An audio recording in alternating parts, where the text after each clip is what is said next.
हाय, good evening everyone. Good evening guys. हमारे channel Oxford English वाले में आपका वेलकम है। जुड़ जाइए हमारे साथ लेटेस्ट इंग्लिश ग्रामर के लिए और टिप्स देता हूं मैं। सब्सक्राइब करिए, दूसरे को भी करवाइए, टिप्स लेते जाइए ग्रामर का। तो आज सबसे पहले मैं लिखता हूं पर्सन, जो मैंने बताया था कि बार बार लिखूंगा। पर्सन में लिखता हूं फर्स्ट पर्सन में आई, वी, सिंगुलर एंड प्लूरल, मैं और हम लोग, बोलने वाले, सुनने वाले यू, पिछले क्लास में बता चुका हूं। यू मीन्स तुम लोग, आप लोग, तुम्हें भी होता है। थर्ड पर्सन जिसके बारे में बोला जाए, ही, सी, इट, दे, एंड नेम में ले ले, या मोहन रीटा कुछ भी ले लो भाई। मोहन रीटा, ये पर्सन का स्ट्रक्चर। अब इसको मैं ले चलता हूं, वर्ब से जोड़ता हूं। पर्सन में होता क्या है? सब्जेक्ट। ये जो है सारे वो सब्जेक्ट्स हैं, है ना, यानी जो काम कर, सब्जेक्ट है ना। ही अच्छा से लिखो, ही सब्जेक्ट मीन्स बेसन है। यहां पे पर्सन में नाउन और प्रोनाउन सब्जेक्ट होते हैं, है ना, काम करने वाला, ठीक है। तो मैं, ये सब सब्जेक्ट हैं। अब सब्जेक्ट को वर्ब के साथ जोड़ना है, तो मेन वर्ब के साथ भी जोड़ता हूं और हेल्पिंग वर्ब के साथ भी। तो मेन वर्ब में ले लेते हैं भाई, एग्जाम्पल में आज ले लेते हैं गो, V1 में गो, V2, V3, V4, V5। Main verb 5 होते हैं, you know, go, went, gone, going, goes, ठीक है। लेकिन यहां पे अभी V1 का है, देखता हूं। और हेल्पिंग वर्ब में ये हुआ मेन वर्ब जिसमें ना लगा हुआ होगा, गो मीन जाना। अब V1 का यूज बताना, ये 5 तो लिख के बता दिया, लेकिन यूज में V1 का बताना है। ओके, 5 फॉर्म होते हैं। जाना, जाना, ना लगा हुआ, स्मॉल लेटर्स लिखा हुआ, मतलब मेन वर्ब। अब हेल्पिंग वर्ब में कितने होते थे? 24 helping verbs.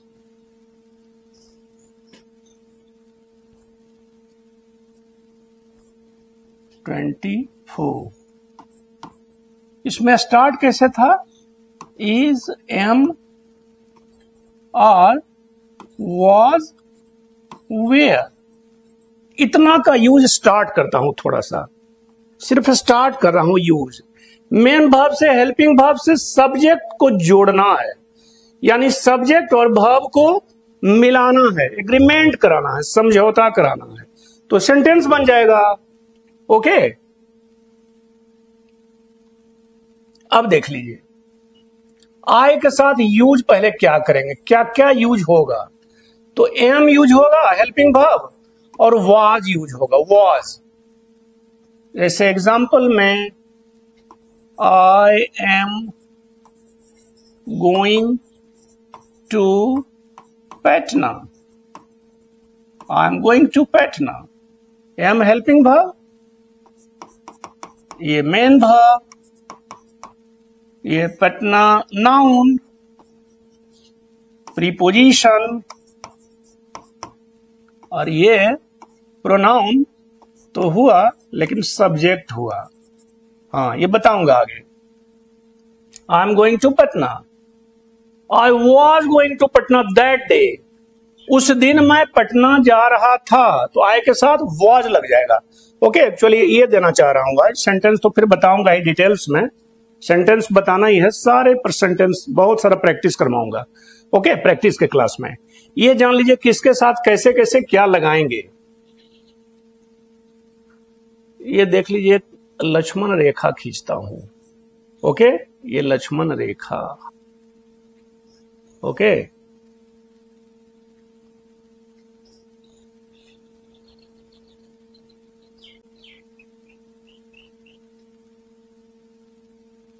It, he see it.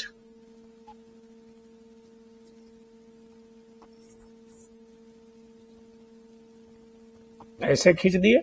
We के साथ लग जाएगा आर और वेयर, या स्टार्ट कर रहा हूं और बहुत चीज लगेगा। यू के साथ आर वेयर, दे के साथ are were, he C it and name के साथ इज तो लगेगा ही और वॉज।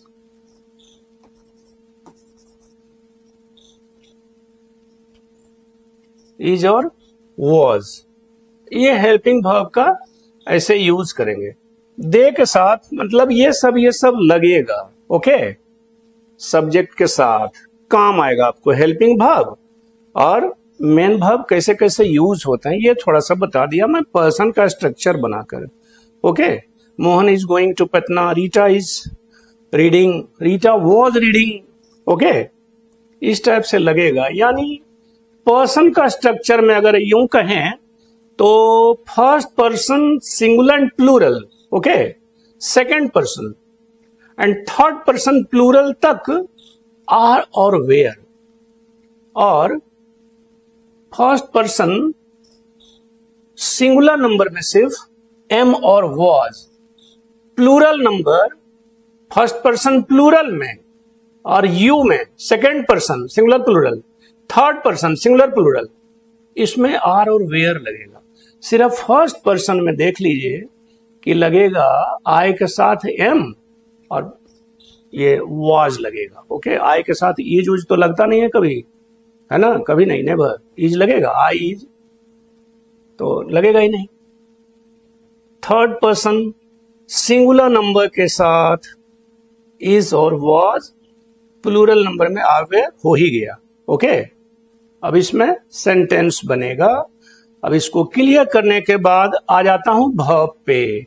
ओके, ये एग्जांपल दिया और मेन वर्ब पे आता हूं आगे।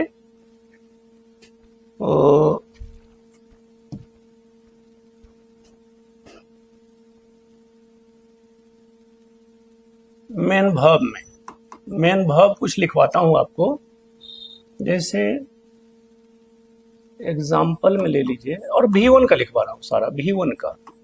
ओके, रन मीन्स दौड़ना, राइट मीन्स लिखना, राइट मीन्स लिखना, रीड मीन्स पढ़ना, स्लीप मीन्स सोना, स्लीप मीन्स सोना, सीट मीन्स बैठना, सब में ना है ना। Stop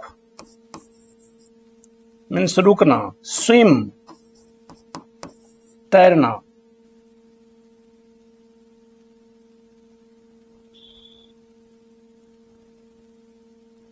run yes, stop, swim.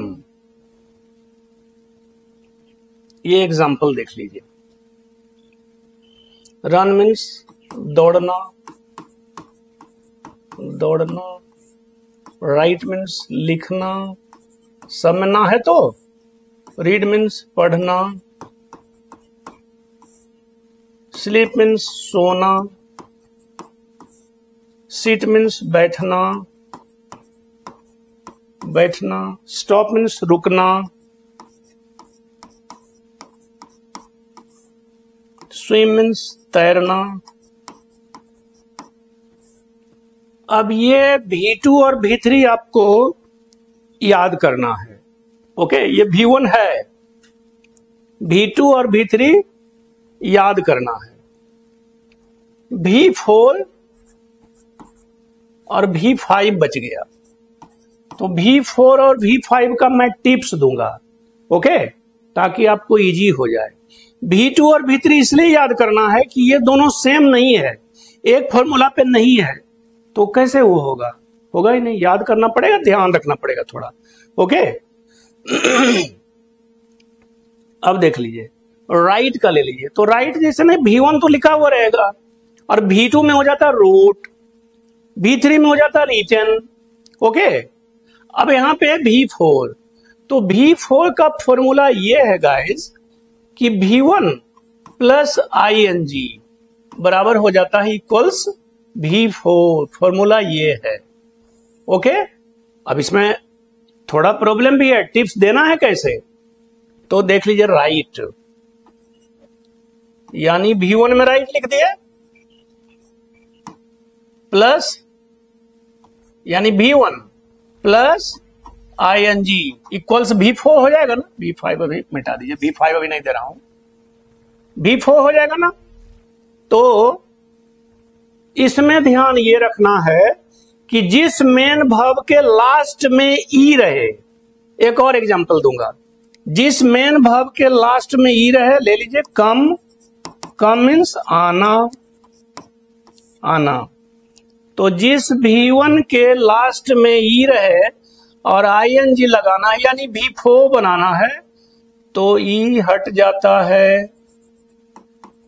Okay, writing COME है, प्लस ING लगाएंगे तो COMING हो जाता है।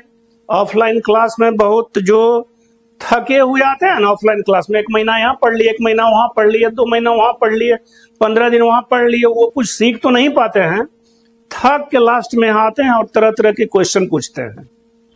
किसी से पूछा, मैं इसी तरह बता रहा था टिप्स ऑफलाइन में, तो उन्होंने कहा कि सर कमिंग में COMMING यानी MMING होगा। हम बोले ऐसा कैसे, ये कैसे पॉसिबल है? बोल रहा है ऐसा ही होता ही है सर। होता है मतलब कि जैसे उसने रिसर्च किया हो। ये नहीं होता है भाई, फॉर्मूला विद्वानों ने दिया है, मैंने नहीं दिया है, विद्वानों ने पढ़ाया है। कई बुक्स को पढ़ा हूं तो आज पढ़ा रहा हूं, थोड़ा सा पढ़ाने का कोशिश कर रहा हूं। टीचर जो है वो सबसे पहले एक स्टूडेंट होना चाहिए टीचर को, वही परफेक्ट टीचर हो सकते हैं।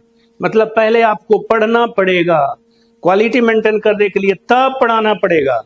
ओके, तब पढ़ाइए। Teacher must be a student first of all. Okay, तो वो समझने के लिए तैयार नहीं लगता है, मतलब एकदम उसके दिमाग में ये है कि कुछ है ही नहीं, वो डबल लगा रहा है। डबल का मैं बताऊंगा कहां लगेगा, कंफ्यूज नहीं होना है। ओके, डबल वाला भी बाद में, एक दिन में नहीं बता रहा हूं कि कंफ्यूजन हो जाएगा। ओके, तो जहां भी ई रहे ना वर्ब में, राइट हो गया, कम हो गया, और कोई ई वाला जिसके लास्ट में ई हो, चाइड, CHIDE, चाइड, डांटना, डांटना, चाइड। ओके, प्लस ING लगा दीजिए, CHID, ये तो हट ही गया। चिडिंग यानी डांटते हुए या डांट रहा है या फटकार लगाना, बहुत बताऊंगा डिटेल्स में और क्या क्या होता है। ओके, तो इस तरह ई लगा हुआ, देखो एक एक्सेप्शन हो सकता है, वो भी बताऊंगा मैं कहां एक्सेप्शन हो सकता है वो, लेकिन फॉर्मूला ये है, ई रहे ING लगाएंगे हट जाएगा ई। ओके, लेकिन ING के मीनिंग गाइस ये आप लोग सिर्फ जान रहे थे बचपन में, नहीं टेंस में पढ़े थे, टीचर हमको भी रटवाते थे, रहा है, रही है, रहे हैं, ING मतलब ऐसा नहीं है भाई। ये थोड़ा सा मैं एग्जांपल बताता हूं कि कोई दिल्ली में किसी के पैर पे कोई पैर रख दिया चढ़ाकर, तो उसने कहा, लेडी ने कहा, you are standing on my foot. Stand means खड़ा होना, वर्ब है ING, तो क्या तुम मेरे पैर पे खड़ा रहे हो, ये होगा?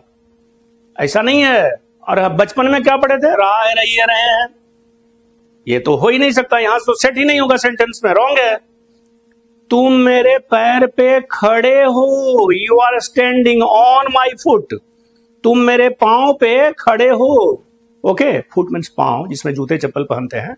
ओके, तो स्टैंडिंग, उसी तरह राइटिंग, राइटिंग में ऐसा नहीं कि ही राइटिंग वो लिख रहा है या सी राइटिंग ही लिख रही है, रीटा इज राइटिंग, रीटा लिख रही है, ऐसा नहीं होता है। बहुत सारे मीनिंग है ING वाले भाई, है ना, ING के सारे मीनिंग्स बताऊंगा। धीरे धीरे जुड़े रहिए मेरे साथ ऑक्सफोर्ड इंग्लिश वाले चैनल पे, और दूसरे को भी बताते जाइए। धीरे धीरे मैं कॉम्पिटिटिव इंग्लिश तक आपको पहुंचा दूंगा। ओके, लो से, जीरो से शुरू करके कॉम्पिटिटिव इंग्लिश, बेसिक से शुरू करके कॉम्पिटिटिव तक एडवांस इंग्लिश दूंगा, latest English grammar. Okay, okay guys, have a sweet dream, good night, have a sweet dream. जुड़े रहिए हमारे चैनल ऑक्सफोर्ड इंग्लिश वाले के साथ, सब्सक्राइब करिए, लाइक करिए और कमेंट करिए और दूसरे को भी बताइए, समझाइए।